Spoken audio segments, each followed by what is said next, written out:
In this video will discuss something about conjunction. बहुत लोगों ने मेरे को इस बारे में भी बोला है कि कंजंक्शंस के बारे में बताओ आप. What are your views on conjunction? So what I am going to do, I am going to discuss certain conjunctions that are very common in birth charts. And through that आपको अगर कोई कुछ issues आते हैं तो आप comment करके पूछना, उसमें मैं फर्दर एक्सप्लेन कर दूंगा. सो कंजंक्शंस में what we do, we see how two planet setting together, और दो या तीन से चार ग्रह एक साथ जब बैठते तो वो कैसे किसी हाउस को इफेक्ट करते हैं, फिर क्या उनका सिग्निफिकेंस होता है, ये वीडियो उस बारे में होगी. So to begin with, let suppose हम कंजंक्शन उठाते हैं. सपोज मान के चलो सूर्य और केतु का कंजंक्शन उठाते हैं. वेरी कॉमन कंजंक्शन आपको किसी भी कुंडली में, ज़्यादातर कुंडली में देखने को मिल जाएगा. सूर्य और केतु अगर एक साथ किसी हाउस में बैठे हों तो उसका क्या कंडीशन होता है. तो सबसे पहले तो आपको ये समझ लेना है कि सूर्य की स्थिति किसी के भी बर्थ चार्ट में बताती है कि उसका कर्म स्थल क्या है, धर्म स्थल क्या है.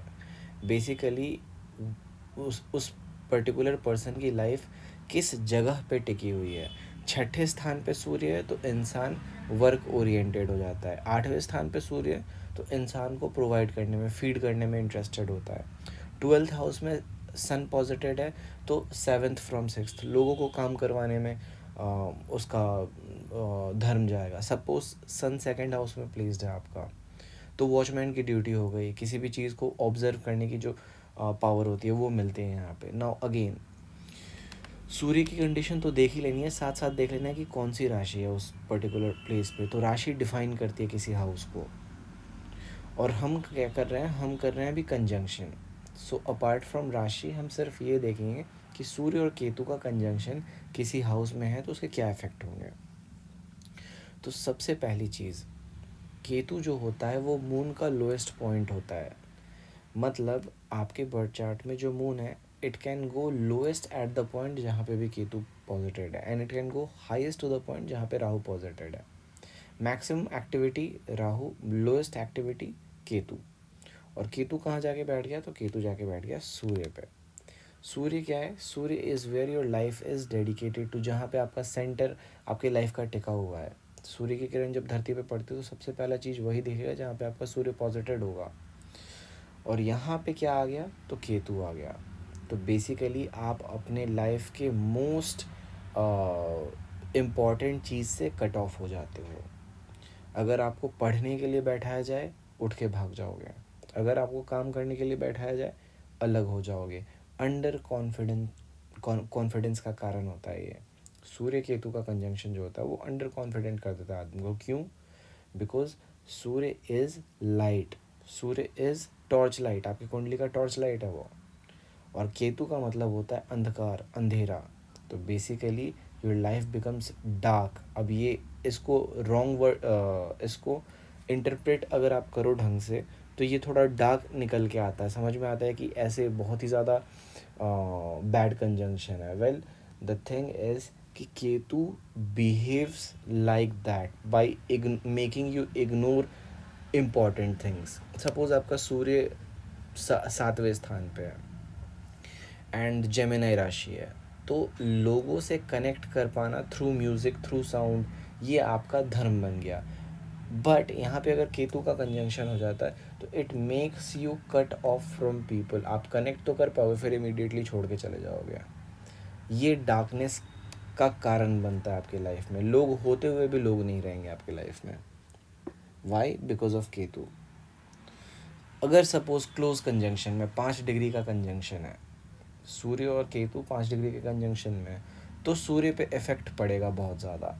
लेकिन अगर किसी हाउस में, एक हाउस 30 डिग्री का होता है, सपोज 10 डिग्री अपार्ट है, 7 डिग्रीज अपार्ट है, तो उस हाउस पे इन्फ्लुएंस पड़ेगा, उस प्लानट पे इन्फ्लुएंस नहीं पड़ेगा. तो सूर्य पे इन्फ्लुएंस फिर कम हो जाता है. अगर केतु सूर्य के क्लोज नहीं है, सूर्य से सपोज 10 डिग्री अपार्ट है, 7 डिग्रीज अपार्ट है, तो कंजंक्शन का उतना इफेक्ट नहीं पड़ता, सूर्य सेव्ड है. बस इफेक्ट कहाँ पड़ेगा, तो 7th हाउस, या फिर सॉरी, जिस हाउस में ये दोनों प्लेस्ड हैं एक साथ, उस हाउस में इफेक्ट पड़ेगा. सपोज सूर्य और केतु 11th हाउस में प्लेस्ड है. And that two 10 degrees apart. तो इस केस में सूर्य एफ्लिक्टेड नहीं माना जाएगा, आपको ग्रहण दोष नहीं लगा, नहीं तो ये ग्रहण दोष कहा जाता है। तो आपके कुंडली में अगर 10 डिग्री अपार्ट है सूर्य और केतु तो आपको ग्रहण दोष नहीं लगा। 11th हाउस में लेकिन इन दोनों के कंजंक्शन का इफेक्ट एक साथ देखने को मिलेगा, मतलब आप अपने फ्रेंड्स को इग्नोर भी करोगे and you will be focused towards entertaining your friends. 11वां स्थान जो होता है वो 7वें से 5वां होता है, इसका मतलब होता है लोगों के एंडेवर्स। फॉर एग्जांपल अगर कोई इलेक्शन लड़ रहा है ना, उसको इलेक्शन में लड़ने में हेल्प करने का काम करेगा आपका 11th हाउस। सपोज आपके 11th हाउस में सपोज लेट्स से स्कॉर्पियो है राशि, स्कॉर्पियो राशि में सूर्य है और केतु बैठा है। स्कॉर्पियो का मतलब होता है किसी को भी इन्वेड करके रख देना, किसी पे भी केमिकल रिएक्शंस की राशि होती है, जल तत्व की दूसरी राशि होती है। तो यहाँ पे ना किसी भी चीज़ में जहाँ पे फॉर एग्जांपल फुटबॉल का गेम है तो दो साइड आपस में टसल करते हैं, जहाँ पे भी टसल होता है that is Scorpio.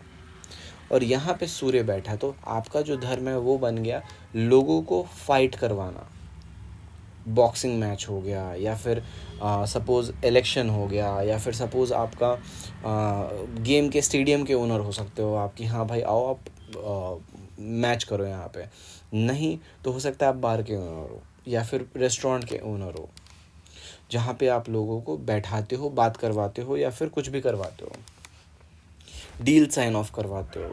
11th house जो होता है वो 7 से 5th मतलब लोगों से परमिशन लेना भी होता है, तो आप लोगों से परमिशन लेते हो किसी चीज़ को करने के लिए। तो सूर्य और केतु यहाँ पे 10 डिग्री अपार्ट है, तो सूर्य पे इफेक्ट नहीं पड़ रहा है, basically you know your work, you are dedicated towards your work. But Ketu का मतलब है कट ऑफ हो जाओ, आपको लोगों से तो मतलब रहेगा लेकिन प्लेस से कट ऑफ रहोगे। फॉर एग्जांपल आपके फ्रेंड्स आए आपके घर में बैठे, आप फ्रेंड से तो कनेक्टेड रहोगे लेकिन घर पे नहीं बैठोगे बिकॉज ऑफ केतु। ये थोड़ा टफ टू अंडरस्टैंड है, आपको थोड़ा सा फोकस करना पड़ेगा इसको समझने के लिए।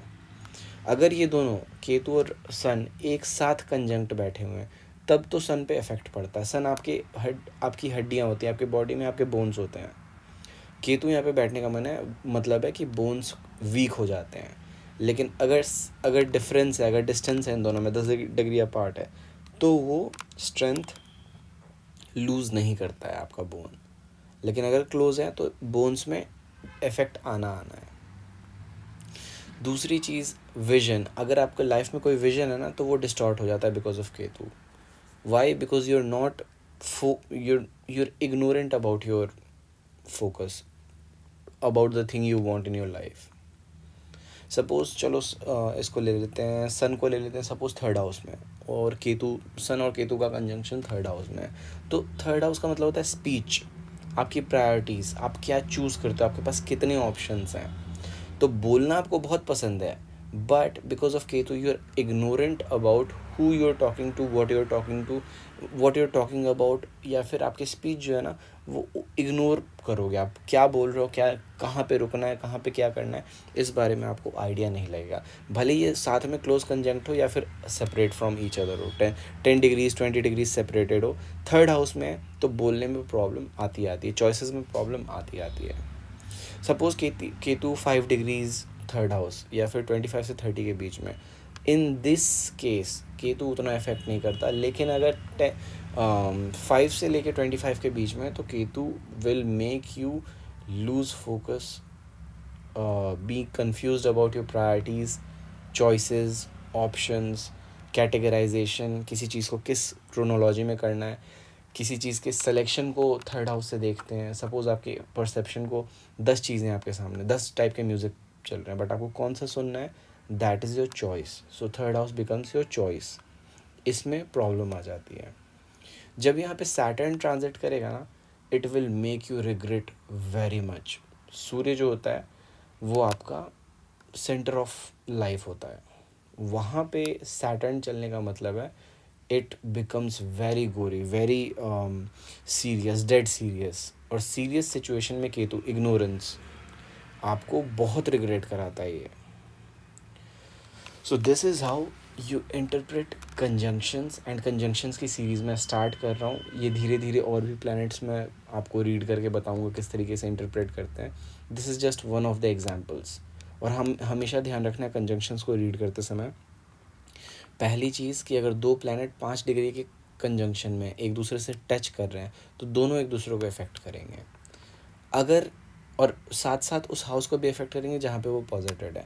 अगर ये दोनों प्लैनेट या फिर 3-4 प्लैनेट 7 डिग्री 8 डिग्री अपार्ट हैं तो उतना इन्फ्लुएंस नहीं करते हैं एक दूसरे को, लेकिन हाउस पे इफ़ेक्ट ज़रूर डालेंगे।